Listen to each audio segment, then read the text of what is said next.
Hello. This is the first time that I'm getting in touch with you all to clarify something, and I think this will be the first time that I'll be thinking twice before I speak my heart, because I'm anxious that my words might be misinterpreted. So forgive me if I take a while longer than usual to communicate my thoughts.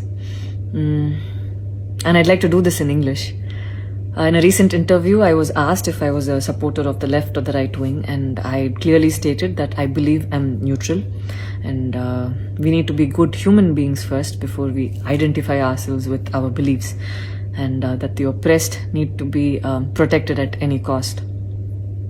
So further into the interview, I went on to elaborate on how I look at things, and I had quoted two references which had a huge impact on me and which left me traumatized for days.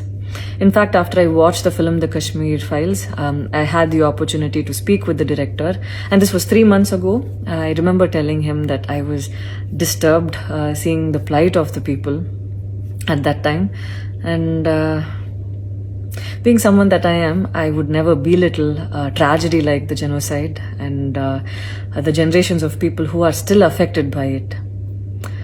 Having said that, I can never come to terms with the mob lynching incident that had taken place during our COVID times, because I remember seeing that video and being shaken for days. I believe that violence in any form is wrong, and violence in the name of any religion is a huge sin.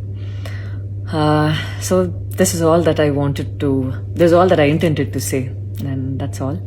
But it was very disturbing to see that many people online justified the mob lynching incident, and I don't think any of us have the right to take another person's life. Being a medical graduate, I believe that all lives are equal and all lives are important. And I hope a day doesn't come when a child is born and he or she is scared of his or her identity. And I pray that we're not heading towards that, at least. 14 years of my life, my school life, I remember every day going to school and chanting, "All Indians are my brothers and sisters. I love my country and I'm proud of its rich and varied heritage."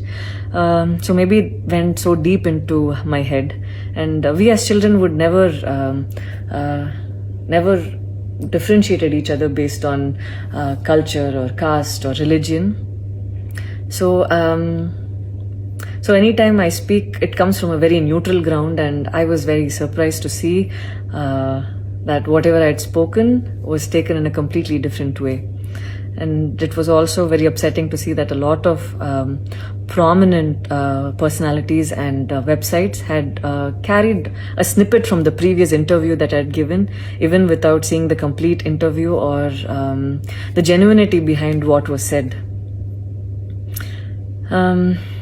I would like to take this opportunity to thank the people who stood by me the last few days, because I remember feeling so alone and conflicted, wondering what I did wrong, and it was heartwarming to see that a lot of people raised their voice in support of me, and I felt like they knew me for who I am. So thank you so much for making me feel like I wasn't alone. So I wish you all happiness, peace and love. Thank you so much.